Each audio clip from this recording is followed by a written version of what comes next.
This is how much we know about movies. We just if you want a raw review of movies, you're getting it right here because we don't know shit. Dad! Oh, fuck, I don't know, man. Is that like nostalgia purposes for kids these age?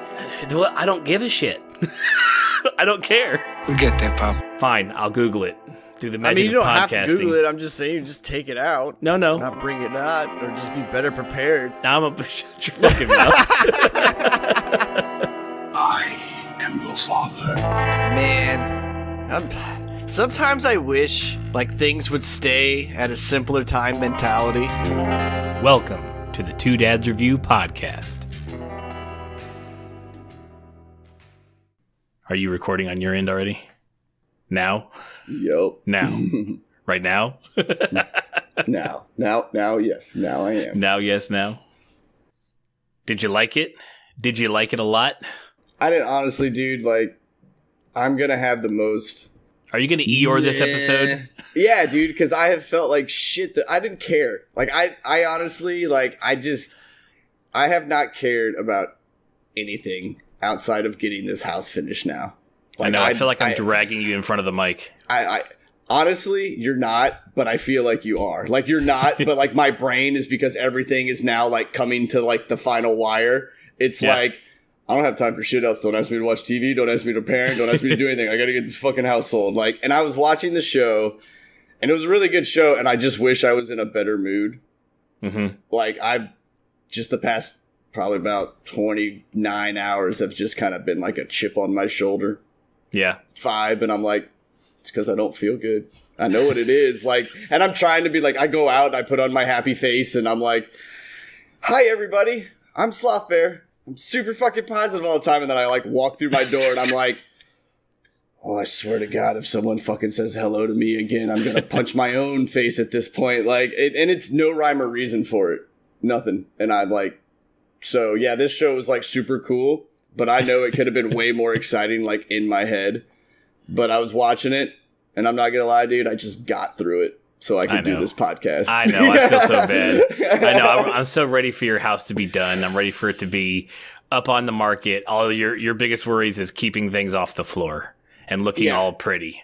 Yeah. Like me and Dad and I decided to do that one extra room. And I think that's like the fucking straw that broke the camel's back. Like, I'm like, dude, I cannot lay any more fucking flooring, hang any more doors. Like, I can't do any more construction work for this house. I'm like, I'm going to clean it again.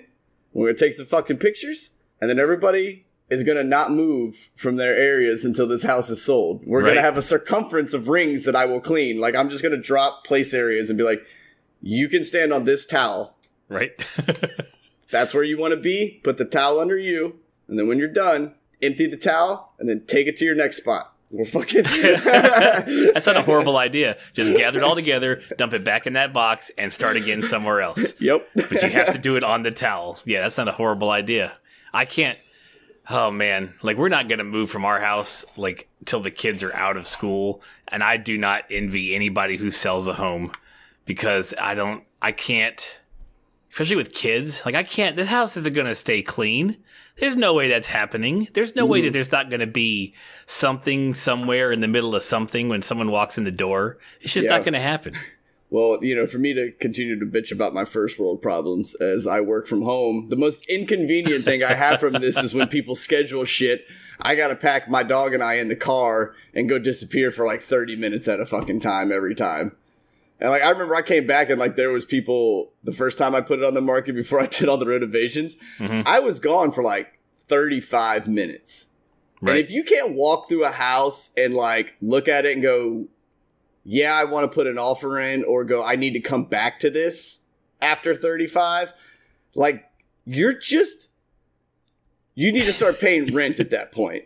Like, I came back with, like, my dog, and they're like, oh, yeah, we're still looking around. And so I just put my dog in the house and sat down at my computer chair, and they kind of looked at me, and I was like, I work from home. I can only be gone out of this house for so long. Like, y'all need to leave. Yeah, it's I'm not looking forward to it.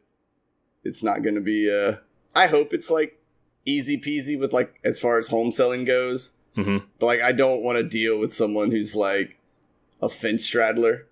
because I will have no patience for it. I'll be like, then just don't buy the house, dude. Like, that's your choice. Like, don't buy the house or go on. Like, now, if it's something like home inspection catches, I'm not going to be a dick about that. But, like, if the guy's like, well, you know, the brick that was put there in fucking 83 is a little old. No shit. Because it's about 30 fucking years old, my man. It's brick. I can't help you, buddy. I can't help you. You saw the year the house was built. Just deal with it. Well, I cannot wait until it's done, just for the sheer fact of I know that it just keeps going for you, and you're like, let's just finish this. Like, let's just get this over with. And then you go pick to do another room.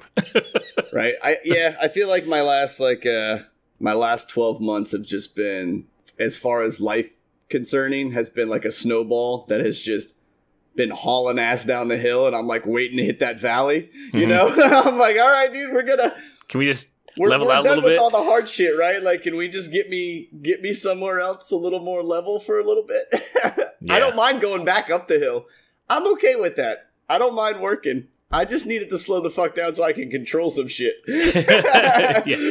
I cannot stop this. It will not stop rolling. I cannot help you. Yeah, and that's basically like where my like tuning fork has been. Like the past like week and a half is just like home stretch. Like, I'm dead tired, but I'm, you know, like when you're the little kid and your dad's like, come on, pick it up, son. And you put your head down and you fucking like run harder, but you actually don't go any faster because you're just that tired. Like, You're trying, but it's not happening. Like, that's where I feel like my house and me are at. It's like, we're both done. We're broke. Like, my house is even like, dude, I don't even want you to fix anything else. Like, I'm tired of this shit. Like, quit. I don't want you to do it. And the worst part is, it makes me sound like I've just been like treating this house like shit. No, this was just me updating the house out of the decades that it was not fucking stuck in. Yeah, right. Oh, man.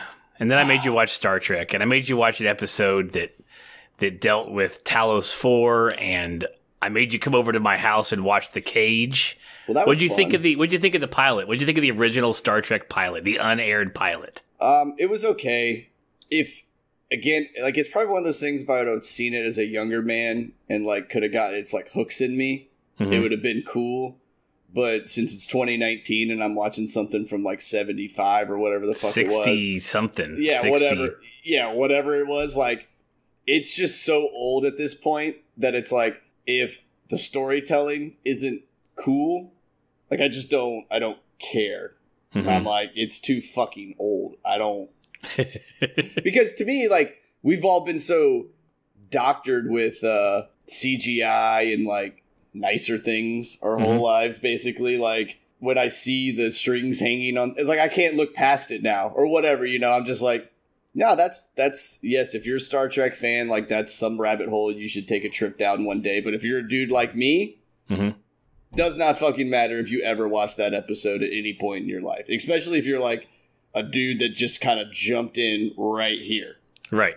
Honestly, you don't ever need to go fucking back, because they do a pretty good job of kind of like going, hey, for all you guys that are new to us, here's the quick like 15 seconds. Literally all you need to know. Yeah.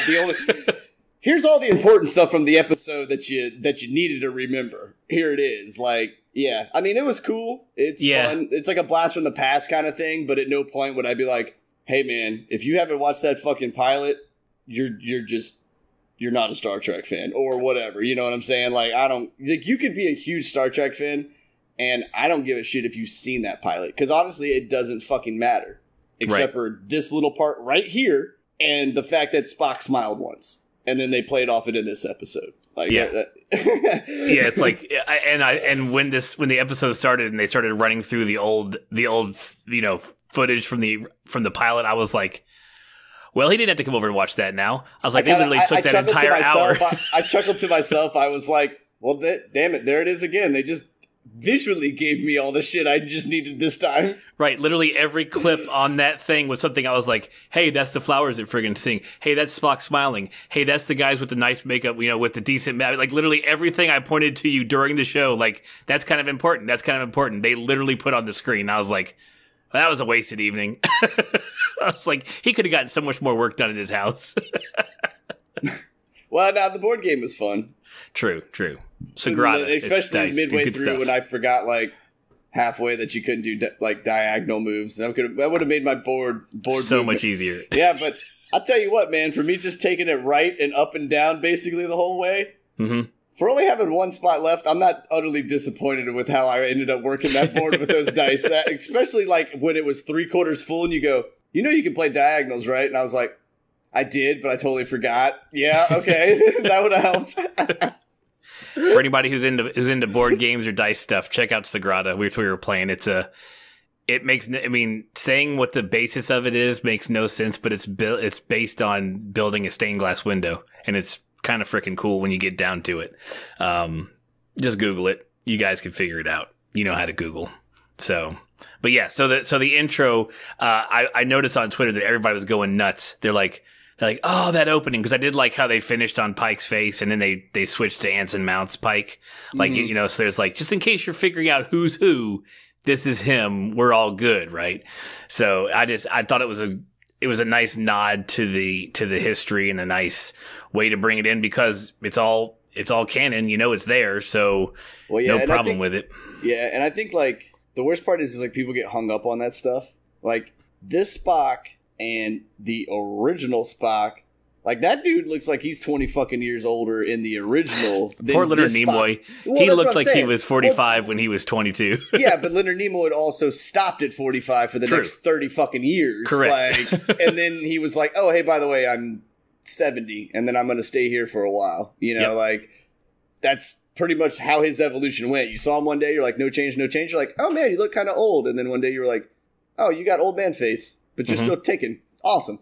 Like, I think it throws people off because of like how different they look age-wise. Because like when they see this Spock, it's like, I mean, this is already after all this stuff's already happened, right? Because like I saw people like tweet about that kind of stuff, and I'm like, I know I'm not a huge guy into this whole like world of things, but I understand time and timelines in general. Like just I can Google.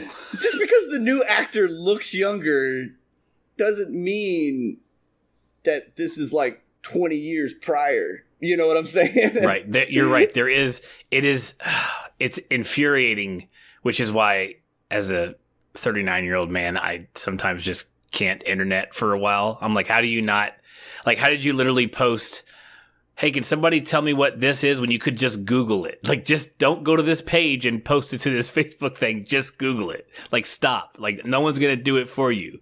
Yeah, it's like it's one thing to have like a big Twitter following or Instagram following or something, and like you're doing something and that's your way of interacting with your people. Mm-hmm. Like, hey man, does anybody know any info on this? Can you help me out? Blah, blah, blah, blah. But yeah, if it's just like a, what is the Orion constellation kind of question, motherfucker, right. Go to Google, type that shit in, and then read the big wiki box that's going to pop right up there. That's going to give you all the info you need. Yeah, like that. Some of the stuff you read, you go, you graduated? Like from grade school. Not even things where they give you an actual diploma that other people care about. Like, yeah, right. Yeah. So, and there are people who are like, thought that the Discovery was before the Cage events, not knowing the Cage events were like 13 years in front of Kirk's Enterprise. That kind of thing. It's like just a little bit of Googling, a little bit of online will tell you the timelines of everything. In fact, they gave us Pike gave us a star date this episode, I believe. In his monologue. Right at the very beginning. Yeah, and they haven't given us a star date in a while. And in fact, if I was a good podcaster, I would have done the research on what the one on like just to make sure everything. Oh, this is the Cage stuff was this star date and blah blah blah. And I was like, I didn't do that. But that's how we interact with our Twitter followers. We just leave blatant shit out, right? And then people feed it back and go, you left this out. Right. I love being corrected. We go, all right, yeah, thank you for that. Yep. Add us at Two Dads Review on Twitter. It's fun. Just let us know what we did wrong. Didn't. I love how you put it, because I was streaming the other day. I was playing Siege, which is like my bread and butter of fucking video games. And I'm gonna toot my own horn. I'm pretty fucking good at Siege. Like, I'm not diamond platinum, dude, but I can get to gold pretty fucking easy if I want.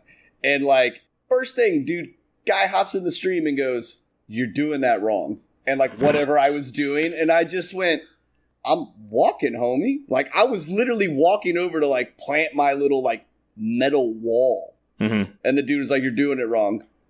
I was like, I how? One. And two, what the fuck are you talking about? Like, I love that people just jump in to go type. And instead of hitting enter, their button should just say argument. Like, right. Like, I'm coming here to piss this guy off. Yeah. Like, don't they know that you live in a world of positivity? What are they doing coming in there making arguments and saying you're doing shit wrong? How dare they? But that's when I just go, "Oh, thanks, man. I didn't know." Like, and please explain. But I say it kind of like sort of smart-assy, but like polite enough that they go, "Shit, I'm not sure if he was serious or not." Like, now I kind of feel like an asshole because maybe this guy doesn't know really what's going on. Yeah, right. All right, so let's go over some of the different. There was a couple of different storylines that kind of took place during this. Two major ones, because then we have like the dreams and, you know, some other side shoots off of the Burnham Spock Talos IV timeline. But let's knock one part of the story out of the way up front. Let's talk about Stamets and Culber up front, so we can get that. Not that it's any less important than the Talos IV stuff, but it really, in comparison to episodes, or in comparison to this episode, it really is the B storyline. As opposed to Talos IV stuff and learning all about what Burnham did to Spock to make him cry and all that stuff. So are we surprised at the way that Culber is coming across? Are we sad that, like, does it make sense, one? And two, does part of you kind of wish it wasn't happening this way? Did we want it just to go back to normal because we just thought it was stupid they killed him in the first place? What do you think? I mean, I wanted them to come back together and like have some sense of unity, I guess, you know, and like kind of sort it out from there. Right. Because like work through his, I would have felt better if they worked through like his problems together, like as a couple. You know what I mean? Yeah, I would have liked that. But yeah, this is the one thing that Star Trek has botched, in my opinion. And I like starting at killing him last season, or the way they brought, or bringing him back at all, or the way they're making him act now. What's wrong with what they did? Well, I think just from the whole get-go, like killing him. But first they hype up like, "Hey, we got an openly gay couple. We're gonna fucking beat this dead horse with it," and then they go and fucking kill him like 3 episodes in, basically, and then they bring him back, and you're like, "Cool, that was really interesting way to do it." Can't they be happily ever after? Well, no, it's not even a happily ever after, but this is like Stamets said, clinging to his miracle, and then fucking like, I get it. You're not feeling things, and you're not doing whatever, but they just basically turned him to just an asshole bitch. Like, that's what they did. They were like, "You're gonna be a dick to everybody, and then you're going to be a whiny fucking bitch about everything else." Like, to me, they just ruined his character. Part of me feels exactly the same way as you.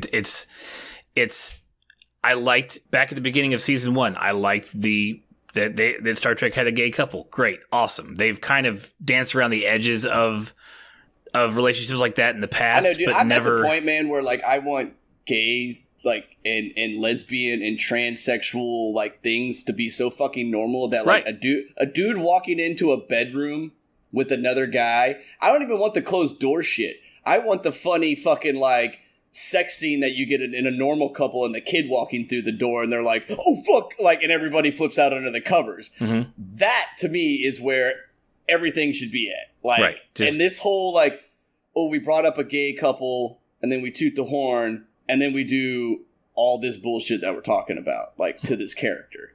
It's such an underselling of what could have been a really, to me, trend-setting thing and awesome storyline. Like, I don't know what they're doing with it. That kind of bothers me, but I also don't like the way they've made the guy. Mm-hmm. Agreed. You know? It's like we know you spent 9 months in hell. Like, we understand that. Like, I'm completely sympathetic to that to a certain point, but now you're not. And I'm not telling you to get. I'm not a 1980s dad. Like, get over it. Like, that's not what I'm telling you. Feelings are feelings, man. Fucking adjust, right? Yeah, right. The world's good to you. Just get over it. Take your time. But the one person that's there trying to help you, yes, he's in love with you, and I know you're like, I don't feel anything for you anymore. Totally okay with that part, right? But I'm not cool with the part where he's just like, get the fuck out of my life. Complete. Exactly. Yeah, like the man's trying to help you. Yes, he loves you, but at the end of the day, he wants to make sure you're okay, and you're just like, nah, I don't want anything to do with you. And then I'm gonna go try to beat the hell out of the guy and see if I can get a fucking Cleon to pop out of him. Yeah. Okay. So on that fight, and I hope I was just seeing things. But like, as Ash was like getting him to stop hitting me, like hold it. Like, did you get a Hollywood like what's the word I'm looking for? Like, chemistry vibe at the very end of that? Like, it sparked something. Like, for the lack of better terms, like, I want to hate fuck you. Did you get that feeling from that? I thought Ash was gonna hug him at the end. I thought they were gonna do more than that, to be honest with you. I was like, because here's the thing. Here's what Hollywood. Again, go ahead, finish your sentence, you fuck. Yeah, but then again, your sexual like cues and my sexual cues, like, we have had conversations before, and they have never fucking lined up. Like, you've been like, that's hot, or like, it's like because an actress has done something in a movie or whatever, and you're like, yeah, that's what does it for me. And I look at you and I'm like, I don't even know if that's in my fucking ballpark, man. Like, you know, like, we find people attractive, but like, our chemistry views of things, like, those have never been in line. You're like, I think they're in love. I'm like, I could kind of see that, but I thought it was going to like hug him at the end, and then maybe, I know where you're going, they're going to be a romance because they're both different now, kind of thing. Mm-hmm.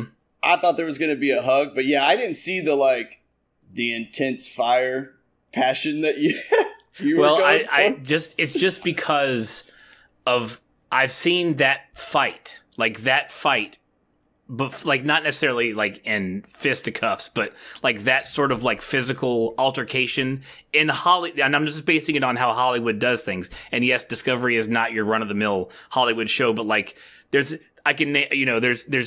24 tussles like that end up in like fucking hardcore making out. And I was like, please don't. And the reason I only worry because I'm like, please don't do this. This doesn't need to happen. Like, he doesn't need to fall for his killer, and we have to make that part of what we're like, because you already have so much you can do with just Stamets and Culber's relationship that you're gonna throw in like, I'm falling for the dude who killed me aspect, which is going to tarnish what they could build off of anyways. I hope I was just misplacing what I saw in that fight. I don't want to be right. I really don't. No, that fight, I mean, especially the way they framed it with the camera. Like I said, like, I thought Ash was going to like hug him, like, as he was like beating him, and they both kind of like calmed down. You know, like, I thought Ash was just going to like bring him in and go like, yeah, dude, I kind of know what you're going through. Right. And I did like how it ended. And like, he did say that, like, you know, who are you talking to? Like, I like how they both like stayed brooding after. I don't know. Like, I've been thrown across the table before. You don't pop up real quick. Like, that shit hurts. Like, I'm at that point where, like, I want to see actors now, like, do the little things, like, after a big fight like that. You know what? I want them to both look a little fucking winded. Right. I want them to be a little tired, you know, because you guys are both about 35 right there. I don't care if you're in good shape. Throwing another man around is physically exhausting. Right.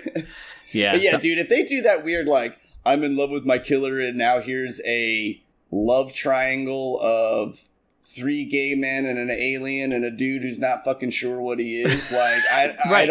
I don't know where you take that kind of shit, man. And it's not, it's just a weird, like, why are you going to bring this dude back and then make him go through, like, his slutty years again?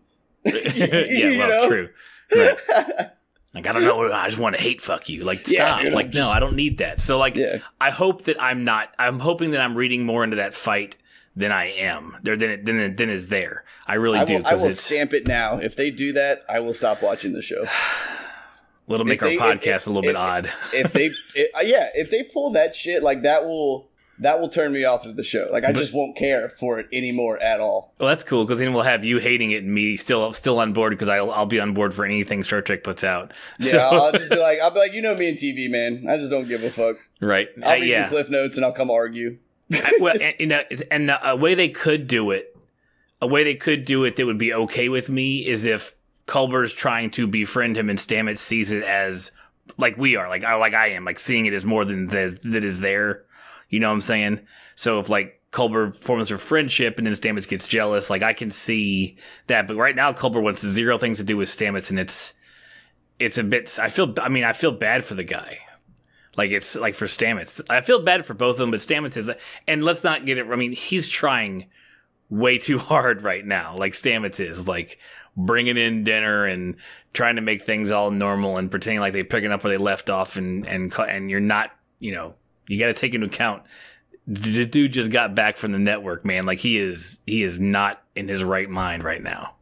Yeah, but you can't just sit there and, like, do nothing. And I know, like, they made a big deal. He's like, since when have you ever fucking cooked me a meal? Blah, blah, blah. Like, as he said, dude, it was a miracle. Like, I don't know how you would tone it back out of 10 in that situation. Mm-hmm. Like, I don't give a fuck who you are. Like, your wife came back from the grave, and not like in a horrified zombie kind of way.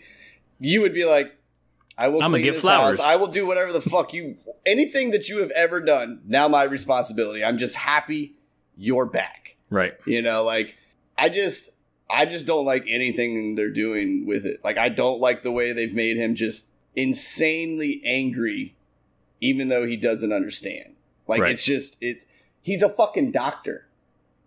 Yeah, you're smarter than this. That kind of thing. Like, that's the kind of shit, man. Like, and then I hate, like, they'll paint him intelligent like that, or things with characters of that nature, and then they go do something that's just completely against everything they've ever been. Like, that'd be like Stamets, like, walking in with a leather jacket on, like the Fonz with a fucking cigarette, and being like, I love bitches. Like, that ain't you, homie. Like, that's just not, I don't know. Moving on. I don't like what they're fucking doing with that whole relationship. Yeah, that's something I'll be watching closely. And, like, the minute it goes, it goes really wrong, I'm going to tweet out and be like, "Well, podcast is over." Like, right. These are going to start to get real angry real quick. Yeah, like, I don't want to hate it. You know what I'm saying? Like, and it just, to me, I don't know. I guess if you're going to dick people at this point in time in TV, to me, it needs to be more white people. Like, more white people just need to have shitty things happening to them. And I'm like, give me a happy gay mixed relationship for fucking once. Like, let it kind of go smoothly. Like, I don't need the dudes being so in love with each other and then you guys just flip the magnets and, like, create some weird story for entertainment. You know what I'm saying? Like, I don't want them to do that with that. Like, because I was hyped about an openly gay couple science group. Like, to me, I was like, that's fucking awesome. It's going to be really enlightening for people, and you don't see it. You just don't see it. So it was interesting for me to see how they were going to act together. Like, I like the fact that on, like, Modern Family, the gay couple, one's gay, one's not in real life. Like the actors, Yeah, but they work. Like, that chemistry is awesome, and I wanted to see that chemistry. But then you took them away for 3/4 of the fucking season, and then you brought them back. It's just a raging lunatic at this point. Right. You already brought him back from you already took him away for an entire season. So when you bring him back, you're going to bring him, like, just bringing him back and them getting over him being in the network isn't enough drama for you. Are you shitting me? Like, that's already PTSD type stuff. And now you're going to add in, like, hopefully just, I mean, hopefully that fight was just a one-off, and like it's just he needs to learn how to like tolerate Ash and understand what's going on and scientifically analyze what's happened with Ash and why he's not the guy who snapped his neck a season ago and not anything further. And then the relationship stays together. They work through his PTSD. They work through all that shit. And then they get to be like, okay for a while. Let the guys be okay for like a season. Like give like season 3, they're okay. That's what it should do. You know, and don't even need to see them a lot. But every time they're on screen, I want them to be like normal, happy high-fiving or just like walking by like normal fucking people would. Like I don't need him like going scratching like a fucking crack addict going like I can't feel my nerves. They're all fucking rebuilding all the time, man. Like I don't need him doing that shit. Right. Any more than he's already done. I'm with you. Like you could hit a hard line on his character development from where they're going with it right now and just stop. Just stop. Yeah. This could be his. If this fight was like the culmination, cool. All right, now go downhill. Now you're coming off. You're coming down. Like, right? Yeah, figure or it something. out. Yeah, pitter patter. Figure it out. You're done. Let's just do it. Yeah, because now that you've said like the Ash thing, and then now I'm like thinking, you know what they're going to end up doing? They're going to end up making him so crazy, like he just ends up leaving the show. It's gonna like now that's where my brain has taken it. Their relationship is never going to work out, and then this season's going to come to a close and he's going to be gone. Right. And then you will have done a disservice to what you... And at that point, it makes everything you said at the beginning of season 1, all the, we're having an openly gay couple, we're doing this, it's the normal thing. And, because the year it is, of course it's normal, everything's fine. But then you don't. You didn't make it normal from day fucking 2. Like, the only normal thing we ever saw them doing was brushing their damn teeth. That's literally the only normal thing this poor couple has ever been through in this entire fucking show. And the only other normal things we saw was a flashback to them basically brushing their teeth as he's guiding him out of the network. Right, exactly. So so that's all you got for me is like a normal gay relationship is brushing your teeth and then shit's on fire all the time. And then 23 hours of utter chaos. Right. Welcome to being gay and in a couple, right? Yeah. So I hope that you're right. I hope that that this is the culmination, and now it's like Stamets and Culber can like figure it out, and Ash is not a part of it. Like I want that to be the case. I do not have high hopes for that because I don't have high hopes in a lot of things Hollywood does in the first place, and I have a feeling that I just don't want you to hate this show. But I have a feeling that you may hate it by at least this part of the storyline. Yeah, no, like that'll just. I mean, it's not going to stop me. I know, of course, it's not going to stop you. I won't let you stop. Well, that's true. Like, I would have to quit the podcast to quit the show. And we own the dope. Which means I'd probably have to quit our friendship as well. There's like a whole domino effect of shit that goes down with this. By me just not watching Star Trek. Yeah. Thank you, guys. Thank you, writers. You've now ruined a friendship. All right, off this topic. We've covered it. We know what's going on. The next episodes, I will be tweeting when shit goes bad about that relationship, and probably I'll be tweeting right at you like, I'm so sorry.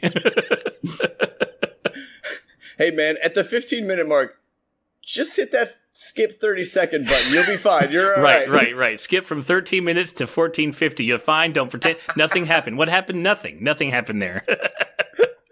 Okay, before we get into Burnham, we'll talk about the first scene of just a general overview. Georgiou is her goal of usurping Leland is in full swing. When they're talking to the admirals that control Section 31, they're all, by the end of that conversation, Leland is in so much fucking trouble. It's just like, they're like, you lost the shuttle. You don't, and then at some point they were like, so what's your idea? And he starts talking. They're like, no. We were asking her, not you. Like, you don't. I was like, oh shit, dude. Like, it's over. Like you can tell it's over. Oh yeah. Like, you're done. You're on the way out. She's going to be her ship. No, you can watch like his brain try to catch up, which I appreciate the actor. Like every time, like she says something. And you can tell that, like, his character is supposed to be calculated and things like that. But you can see it in his facial expressions that where he had calculated to, she's already 2 steps in front of that. And now he's, like, playing catch up to it. Yeah, he literally at the end of every conversation, he's like, "How did that happen?" He's like, "How did it get there?" Yeah, he has to have a long dialogue with himself after every interaction with her. No, he has to go in front of the mirror and do like self-affirmations. You are a good captain. You know what you're doing. She's not strong. Your leader. It's okay. You got this. So yeah. Have we seen an Andorian on this show before? The blue guy with the antenna? Is that our first shot of an Andorian? Oh. I don't know if it is. I feel like a bad Star Trek fan for not knowing if they showed me one this show. I think we've seen one before, but there may have been one down with, I don't remember, but I like they have a new little, it's not new for the show if we've already seen one before, but they look a little different than just the blue guys with the antennas. They got some more ridges on their face. It's kind of cool. But you see, you've got pretty much everybody there. You've got a Vulcan and an Andorian and a Tellarite who are all admirals, and those are all members of the original Federation. And I don't know who was standing in the back. Maybe a human, of course. But yeah, seems pretty not a very good conversation for them. And Georgiou's just. She's miles ahead. Even at the end where he's like, well, since you were so talkative, you can go figure out how to make the Discovery stay where they are. Because the whole point of the conversation was like, Georgiou's idea was like, tell everybody else in the whole Federation that we're looking for Burnham and Spock, but just don't tell Discovery. Mm-hmm. She's like, just don't add them to the CC line. Just send to everybody else. So, and after all that, she literally, just to continue the analogy, she blind copies them because she tells them her plan. She's like, we're not telling you. You're not going anywhere. You stay right here. You fucked it up. You figure out where the probe pieces are and don't go looking for Burnham. Mm-hmm. So, and then she drinks tea about as good as she eats an apple. So like, she's like, I'm really busy. Drink my tea. I was like, girl, you're crazy. Like, it's hilarious. It's because she doesn't give a fuck about anything, man. Like, I think I'm kind of in love with her. And I'm not sure it's because, I mean, I know it's a total authoritarian thing. I'm just kind of attracted to that. But, like, I think it's because I know she could hurt me. She can. You know what I'm saying? Like, I think it's more of like a sexy scared kind of vibe. Like, I know you could clean kick my fucking head off, but damn it if you don't look good in that leather. Like, I'm damn not it, really... That doesn't... you have to... It's like, I probably am feeling what a male praying mantis feels like most of the time. Like, I kind of want to reproduce, but I'm not sure if I want you to eat my head to feed those babies we're about to make. Like... That's fine. Just accept your fear boner. Just accept it. You're fine. Oh man. Okay, so that's what happens with Section 31 at the beginning, and we don't really see them majorly until the end. So to Burnham and Spock, let's talk their whole thing to their escape. We'll talk that real quick. So the Talosians have a lot more power than we originally thought they did, because they can literally make you and your shuttle see a black hole, which is pretty awesome. And I mean, is that though? I mean, is it awesome or is it powerful? No, is it more powerful than you thought? Because, I mean, we've already known they could put up walls to hide elevators and literally create a whole crew of survivals, I don't think putting a spinny black hole thing ain't really that much out of their realm of powerful tricks. I guess I didn't realize, and it was never breached in the cage or anything, and not that it should have been, but like I never realized their reach could go as far as it does, because they, in this episode they project Vina to talk to Pike, including, and also use that for Burnham and Spock to talk to him in the ready room on his ship, wherever the hell it is, and showing the black hole and making the shuttle sensors read it as such, and reading the whole structure collapsing, like all that stuff when it's all just fake. That's the part that weirds me out. Because like, man, you're not just fooling eyeballs, you're fooling equipment, which further leads to why the place is like a no-go zone. You know what I mean? Yeah. Well, I was going to say, I mean, you got to know they're powerful because like even in the pilot, like they get to the fact that, Vina obviously doesn't look the way she looks, but whatever you're touching, you feel the way it looks. Mm-hmm. You know, so like that, when I got that part of, not from this episode, but from the front, like that's when my brain kind of just like went off the walls with what they could do. Because I was like, okay, it's one thing to put a veil over something and go, that tree is a basketball hoop.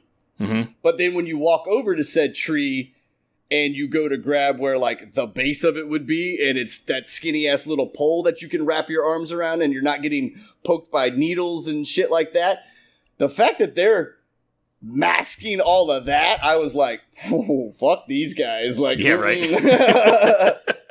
True. And that, so we see major uses of their power.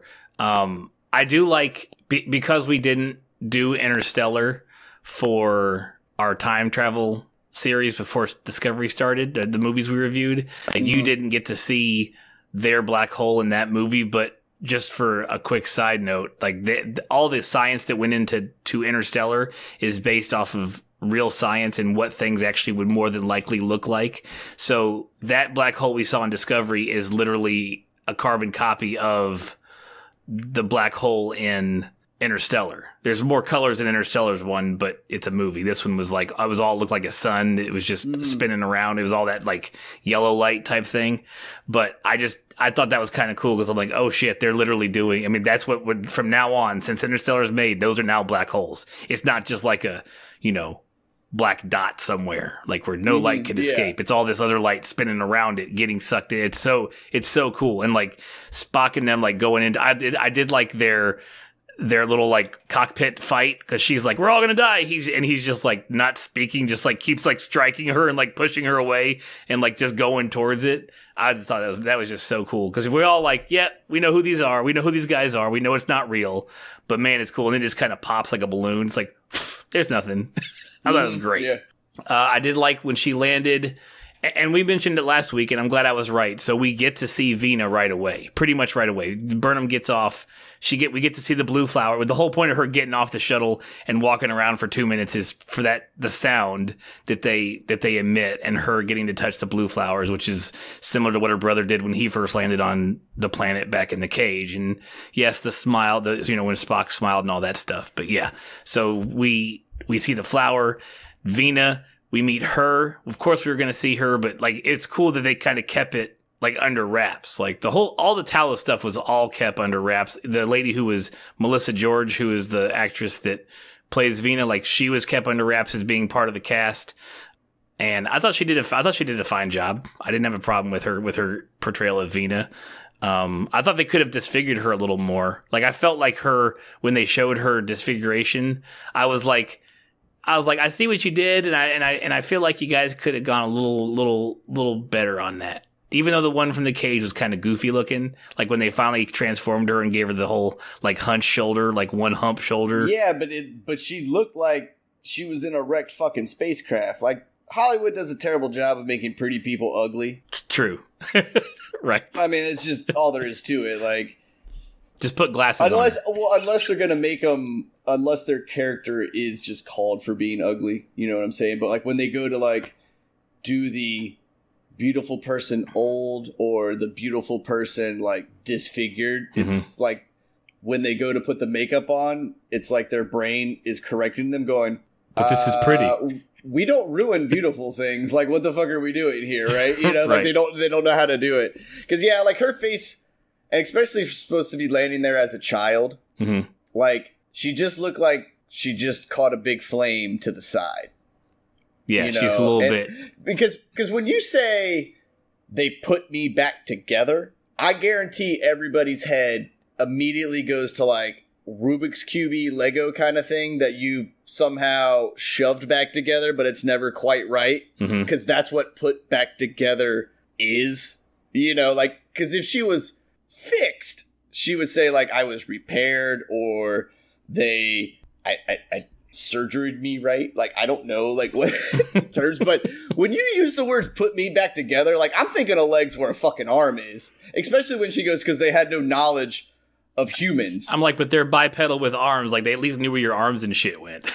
Yeah, very true. Right. But I'm just saying the terminology put back together in my head describes a much rougher outcome than what they portrayed her when they decided to like, I'm a permanent residence. Please, like, she could go to fucking Starbucks.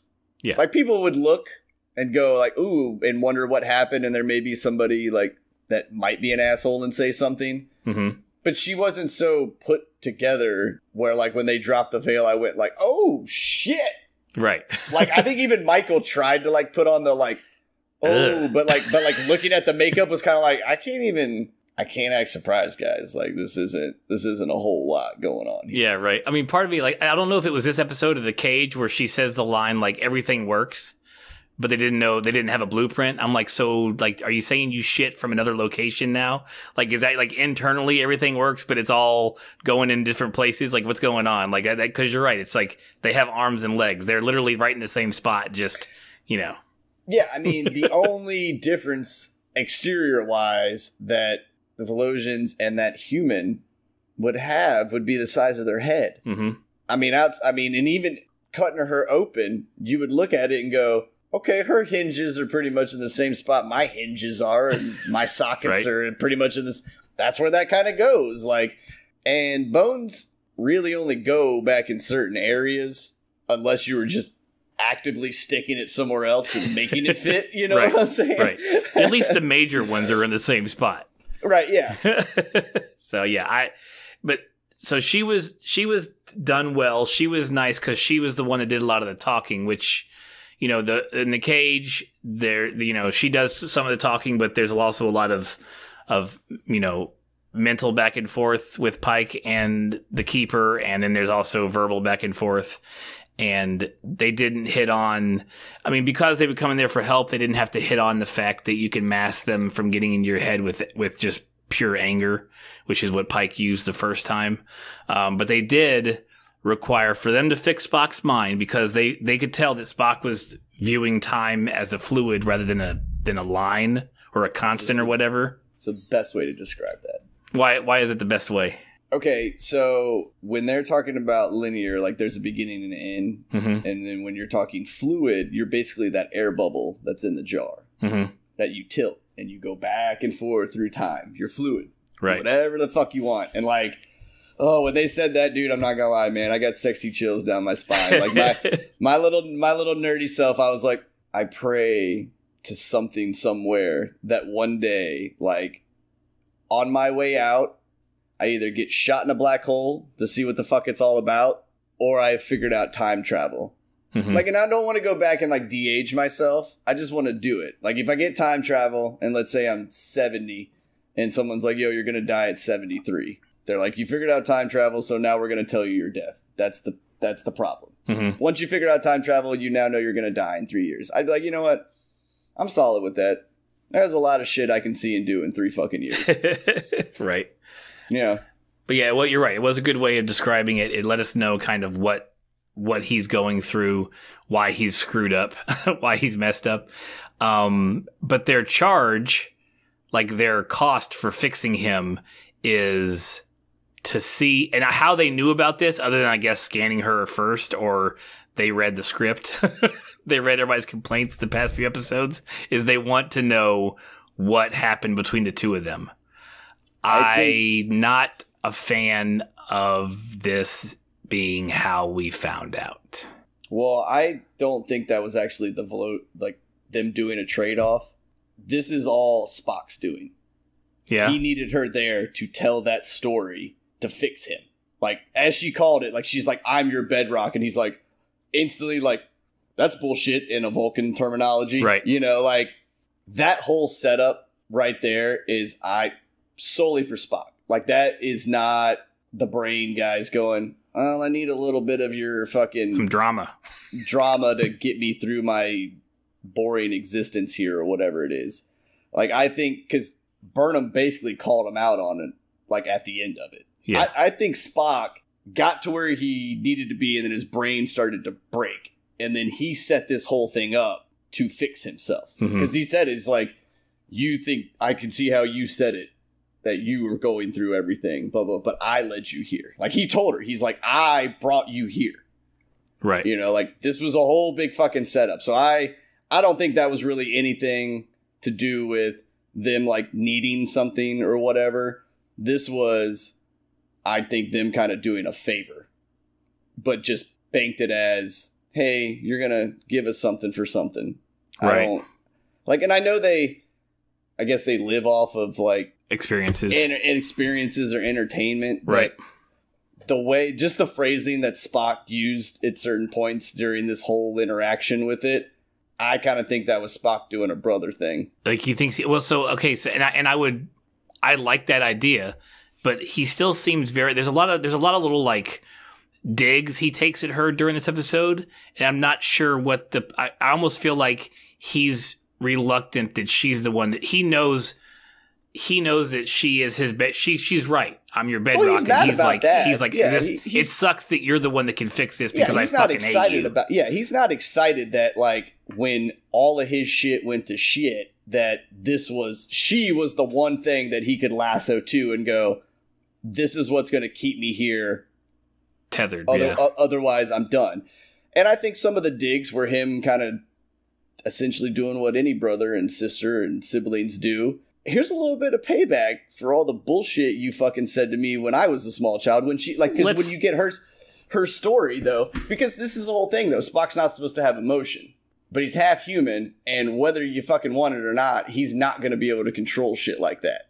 Like, he says he can, but it's been proven and proven time and time again with his character that at the end of the day, it's always going to seep through. Right. And I think when he delivers that little jab in the Vulcan-y way he does, that's him giving the taste of, especially because it all comes right before we kind of get the whole breakdown of her telling the story. Mm-hmm. And a lot of his jabs were like kind of go away jabs, or like something you would say to someone to get them to kind of leave you alone, to go away. So like, yeah, he's pissed about the bedrock thing, I think. But also I think it's still, he knew that they were going to have this meeting of the minds to say. Mm-hmm. And it's just a natural reaction being a human to go, here's a little bit of how you did me. Well, and from what we can tell, it's the only time she did something this painful to him. And part of me is like, kids are mean. Like, kids are mean. They're all, I mean, they're just mean. And and the ones who are mean on purpose are downright fucking evil.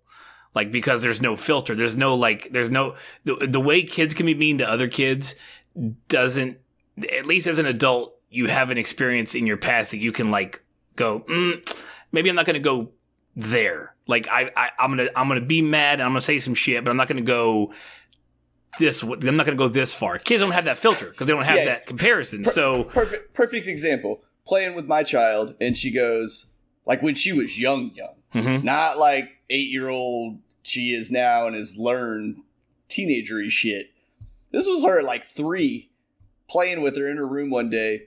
Deadpan looks at me and goes, I don't need you anymore. You can leave. Mm-hmm. Yeah. And you go, okay. And you go cry. And then, as an adult, you walk back to the couch and you go, that was the meanest fucking thing anybody has ever said to me in my life. And you go, I know they don't have a filter, but God damn it, you vicious little animal. Yeah. And so I watched this, and we've talked about this whole season, is like, really, what could you have done that was so bad that's not just a standard kid trying to be mean? And even on top of it, being mean for the sheer fact of trying to protect the adoptive family that lets you in. Like, and he even says that he knew that back then. And so it's like, so this is this giant wedge, this her pulling a Draco Malfoy and pretty much calling him a filthy little mudblood. I mean, it's like, okay, so you said some mean shit, like, get over it.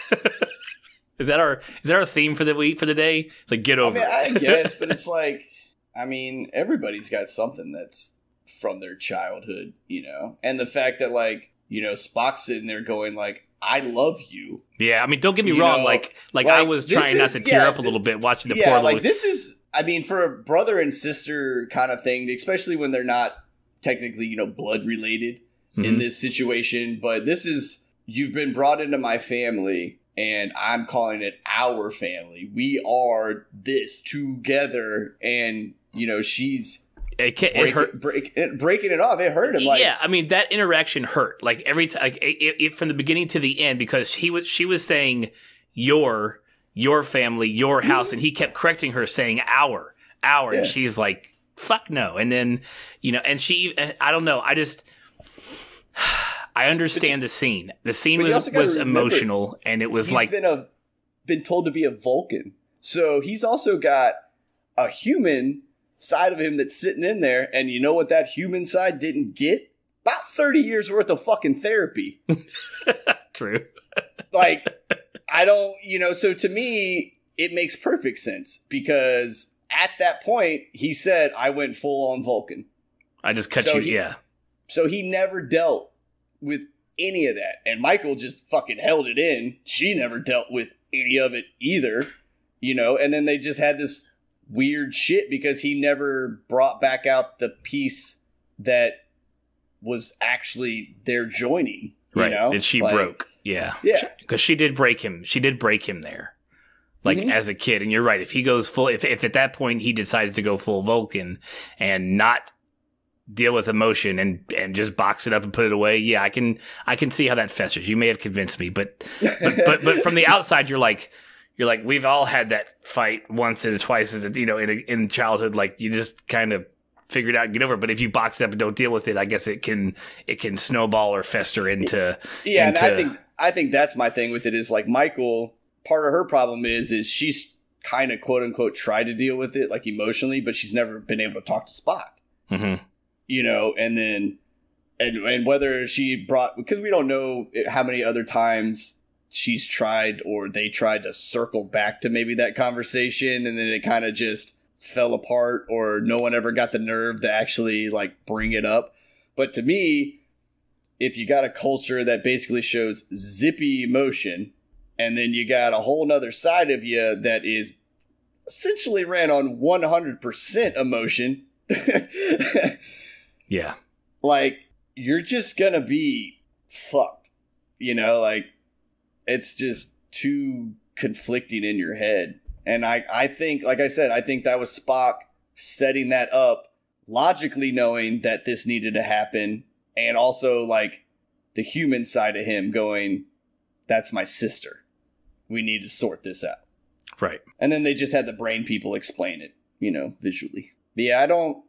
Like, if they would have... To me, it would have been a little more interesting if they were like, Burnham's got to stay for a little while. I know that wouldn't work with the timeline. Right. But then that would have been more of like to me in my head, okay, they're analyzing her, they're studying her, they're blah, blah, blah. Like, this is a research thing. Okay, fair trade. But just the fact that they're like, we need this one specific thing. This one specific thing we've been talking about this entire season. The only thing we need to do what we need to for your brother. To me, it was Spock realizing that they could fix his brain, but for him to technically be 100% okay, that had to come out. Yeah. And Spock's super smart, and he knew Michael wasn't just going to be like, hey, man, you want to have a powwow about this now, 25 years later, or whatever it is? Mm-hmm. Yeah. I personally think Spock set that whole fucking thing up, because at the end of the day, when you go back and watch the fight, it's him trying to keep everybody together. Right. And now it seems it's like Michael's the one trying to do that, but I think Spock's just playing cool and coy like his old man is, and is just moving all the fucking pieces in the background. I like it. Yeah, that makes sense. I mean, it does. Maybe it's him just realizing that this is his first time realizing that he shouldn't have shut out his whole human side, and that part of this, that honestly, a lot of this wouldn't have happened if he had dealt with it and not shut her out completely. Yeah, he wouldn't have broken at all by what the Red Angel showed him if he had been able to understand things other than logic and knowing his human side better. Mm-hmm. And so that makes a little bit more sense. I like that idea. Speaking of the Red Angel, so we see one of the flashbacks that we're shown from the Thelosians from Spock is he like dreamt or was shown like her running in the woods, like when she ran away after whatever attack it was, and like I did not realize Vulcan was so fucking dangerous, because that thing was that. Yeah, man, they that was some Starship Troopers shit right there, man. That was some bugs. But I was a little weirded out there, because when we have seen Vulcan, mm-hmm. it's always seemed kind of tranquil and pretty peaceful.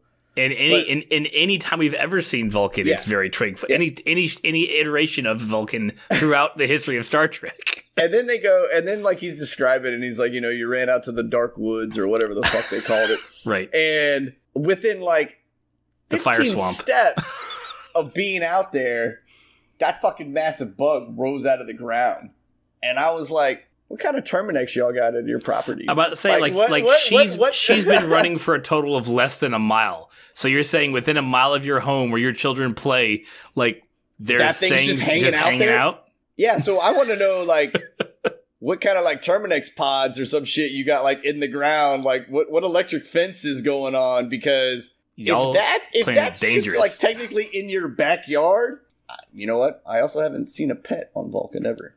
Right. We don't. We have pets. We just have a lot of them very quickly. Yeah. And they disappear. Yeah.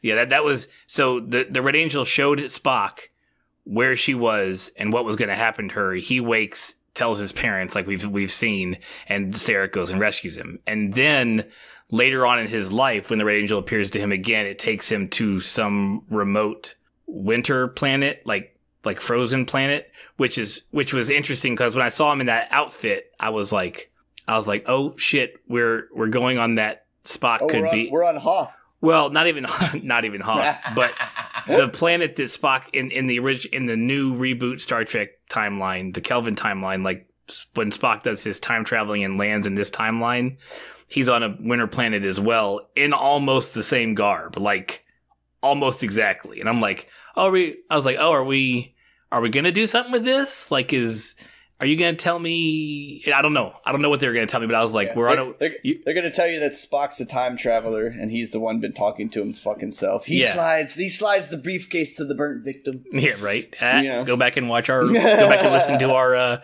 review of Predestination. That's exactly what he's talking about. So we know. So at that point, he mind melds with the Red Angel. Yeah, but then later he says there was interference and he couldn't get through it, but all he knows is that it was human. Correct. So we now know that at least the person in the suit is not just it is a person, it's a human.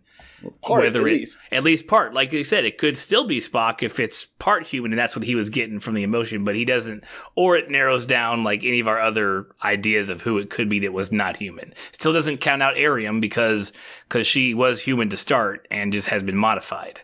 So yeah, I'm pretty sure Arium, it's not Culber, Tilly, Burnham, Spock. I mean, there's all kinds of people. I mean, we're not going through the list again because at this point, I have no clue. Well, I don't think it's Arium because you're going to find out that Arium next episode goes all fucking... She goes fucking T2 on those shit and starts beating the fuck out of everybody. So I don't think she is traveling through time brainwashed. Being nice. Fixing shit. Helping people. Yeah, she does look like she goes a little ape shit. But that's only clips. You never know. It could be one of those things where it's like, I'm going to throw you, but I know exactly how I threw you, so you're just going to be out of my way and not dead and not concussed to all hell.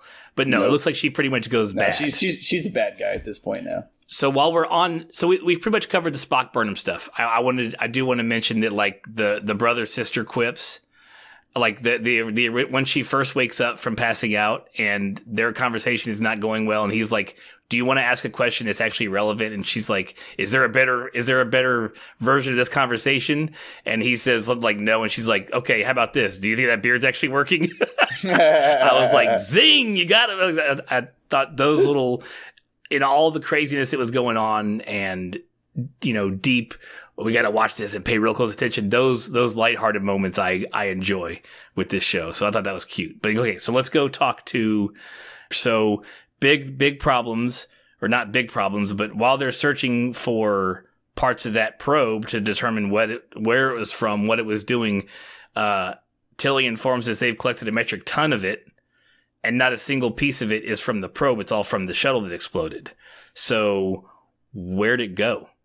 Are we talking? Did it before? Right before it exploded? Did it go back to the future? Yeah, I mean, because when we saw it, like the squid thing was still on it, but then they panned out and like showed the explosion. So I don't know if it jumped off and was like, "All right, torpedo mode, back we go." Yeah, exactly. Recall button, right? Something. Yeah, that's going to be, that's part of that. That's, that's something we have to follow for the next few episodes is like what's going on with this probe. We see in one of Spock's things, we see the whole like destruction of the whole point of all this stuff with the Red Angel is to stop the annihilation of like all living things in the universe by these. I don't know if those are the same kind of probes, but they're definitely some sort of planet waster. You know what I'm saying? Like something just decimates an entire planet. So that's kind of like okay, so is that probe related? More than likely it could be. How are we steering this timeline to make sure that this catastrophe doesn't happen?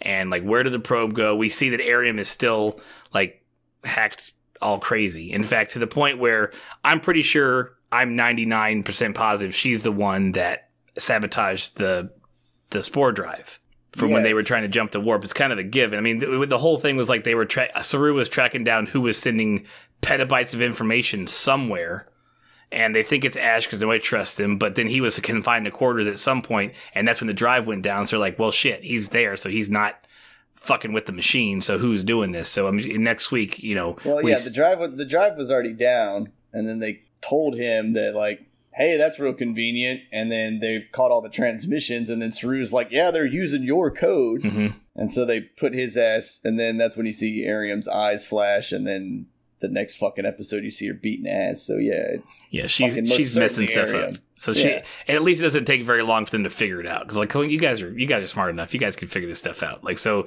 they're not going to drag her being hacked and screwing with stuff for very long, which is good because it's not realistic. Or the fact that your upgraded human has never stuttered and or delayed in any response ever until last episode and this episode. Like, someone probably somewhere should be like, do you need an update? Are you good? Like, do you need to refresh? Do we need to power you up and down? Like, what's your processor okay? You got a little hitch in your giddy up there. Mm-hmm. Yeah, we'll find out her stuff next week. Towards the end, they have to warp their like old school style. Actually, they have to go to they're acting like they're going to Starbase 11 or something, and then they're going to change course because it's like a couple light years from Talos, hoping that it's going to throw off Section 31, who they know is tracking them. And that's what they were saying is that once the drive failed, they converted Ash. Ash is like, I didn't do it. Somebody spoofed my shit. And they said confine to quarters. And then as he's leaving the bridge, he's like, they're going to track you. They're going to find a way to track you. Mark my words, because someone on the ship is like, that's not me, because I'm going to be in my quarters and go tell them where you're going to go. Yep. So as he's in his quarters, they jump into warp, and then we also find that Section 31 is literally on their ass, like following them in their stream. So they all get to Talos IV at the same time, and literally the captains are given the exact same orders at the same time, like find our people, beam them out, and then they both lock on at the same time. This shit's never happened in Star Trek that I can remember. If you're listening and you know a time that two ships have been fighting over the same buffer patterns, please tweet at me and let me know when this has ever happened, because this is the first time. And like, I'm sitting up like, oh shit. Like, they both got a lock on these folks, and their shit's already broken down into their patterns, and it's like both of the ships are trying to upload it, and no one's gonna let go. Like, it's kind of like, okay, so which captain's gonna, of course Pike's gonna let it go because he's not gonna, cut his baby in half, to use a biblical, thing. He wasn't going to until fucking what's-her-face popped up and was like, it's the only way to do it. Right, they were definitely going to fight it a little bit longer, but he was going to at least hold on for them to go like, hey, dude, we're going to kill him. We were getting split in this fucking shit, and you guys are over here having a pissing match? Right. You have to wonder the consciousness of yourself while you're in the pattern buffer, like, or while you're in that broken down state. Like, was it just a little bit longer, so you're kind of like, what's going on? Mm-hmm. Right. Or does time not pass for you? It's gonna be like, something's wrong. This is how I go out. Yeah, seriously. But Vena's like, let him go. And so they let it, and then we get the shot we've seen all the show where it's like they're all Leland's all talking to Burnham, and she's just not saying a word, and at the very end she's like, say goodbye, Spock. And he's like, goodbye, Spock, and then they just disappear because they're just a hologram from the Talosians, or whatever you want to call it, an illusion. Yeah. Illusory. That was the word used this episode that I was like, interesting. I was like, Not sure I've ever heard that word spoken out loud. But yeah. And so then they're masked on the shuttle. They know who it is. They arrive. We know who they are. And then everybody gets to see everybody and everybody's all happy and Spock smirks and Pike notices it. And now it's on to whatever happens next episode with Arium. Mm-hmm. And Red Angel, more Red Angel stuff. And we get to, I don't know, discuss what Spock went through now that we've seen everything. And we're pretty much caught up. Like, there's not really any more secrets now except figuring out who the Red Angel is.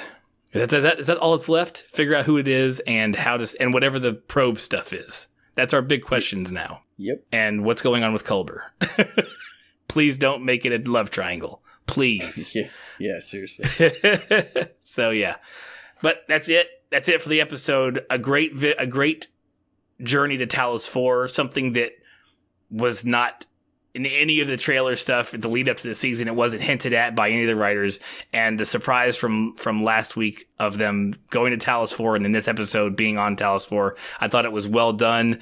I thought it brought it back, but not to a point where it was just throwing fan service at us the whole time, because while the episode of The Cage is momentous and, you know, marked the beginning of everything, and it was the first thing that Roddenberry did with this, there wasn't a whole bunch to that episode, even though it was an hour plus long. Like, it was like they're down there, they see a bunch of stuff, they shoot some lasers at things, and they finally break him out when he gets mad. Like, that's pretty much the episode.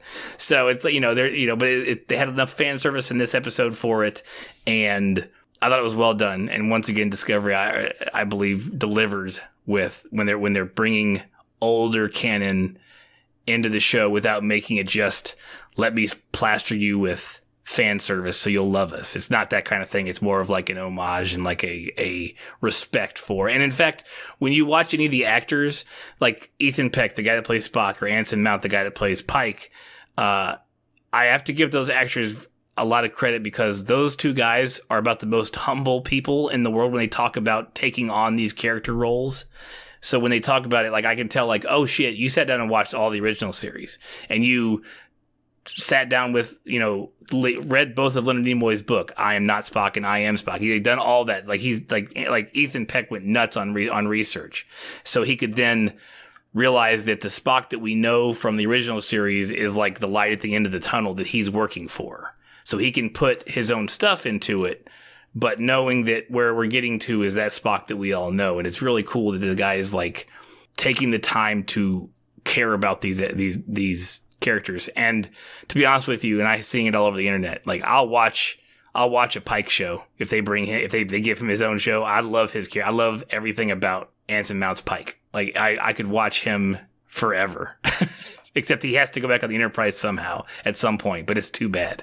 You know what I mean? Yeah, I mean, I don't know. Like, I really don't know how I feel about that. About Pike? Yeah. You don't want to watch his, could he stay on Discovery? Because I don't think we know really when he, you know, there's not really any record of when he goes back to Enterprise. We just knew he had the Enterprise back during The Cage and that Kirk had it 10 years later. So they could keep Pike on Discovery for a while, even though he's making jokes about being unemployed and not having a job or anything. So we always assumed that Spock and Pike was just going to be this season, and next season will be something else. But they could keep Pike on, and I would not be upset. Just saying. No, I mean, I love Anson Mount. He's a great actor, but I don't think they're going to be back in any way, shape, or form. Yeah, we'll see what they bring for next season. But yeah, that's it. That's all. I just wanted to get that in about the actors and about it. Like, when you watch them in interviews, like, their humbleness is something that's refreshing to see. Like, this is something that should be treated with very special gloves. You got to know what you're getting into. So the fact they're doing the research, like, because you'll get eaten alive, not by us, not by this podcast, but some folks would. Man, that shit's such utter bullshit. Well, I know you hate it, and it is, but it's bullshit or not, it happens, sadly. But I guarantee if let's say that character played any Star Trek character, and played it well, no one would give a fuck whether he read a book or did any research or blah, blah, blah. The fact that he did just makes you like them a little better. True. But if Anson came out and was like, yo, dude, I strolled off hell on wheels. I took 3 years off and I came and did Star Trek because I'm a badass fucking captain guy. No one would argue with that. Like, right. You know, like, it's cool when guys and actors, I mean, it's a job, so yes, you should do research about that, but like, what you just kind of got into is why I hate fans in general. We've had this conversation so many times in this show. You're right. It's like, all this is bullshit. All last season when everybody was hating on it, you were all over it. And I like that. I'm not, you're right. I'm just giving the extra bit. Yeah, I like that they're doing that. I got a guy I follow, like Trek Todd on Twitter, and like, because he posts interesting facts about just generalized TV and shit, but then he retweets the fuck out of like everybody hating on Star Trek. And like when like the season 3 announcement happened, like, oh my God, dude, like my Twitter feed for like any shit that I kind of Star Trek-y follow was like blowing up out of the fucking woodwork. And I'm going, so you guys want a show from 62 exactly the way it is transplanted to 2019. That's what your argument is. Like, it's dumb as fuck. Right. And with that, let's call it. We'll catch everybody next week. That was a good way to end it. Dumb as fuck. We're done. Later. We'll catch y'all next week for episode, what are we on, 9 next week? Yeah, episode 9 next week, man.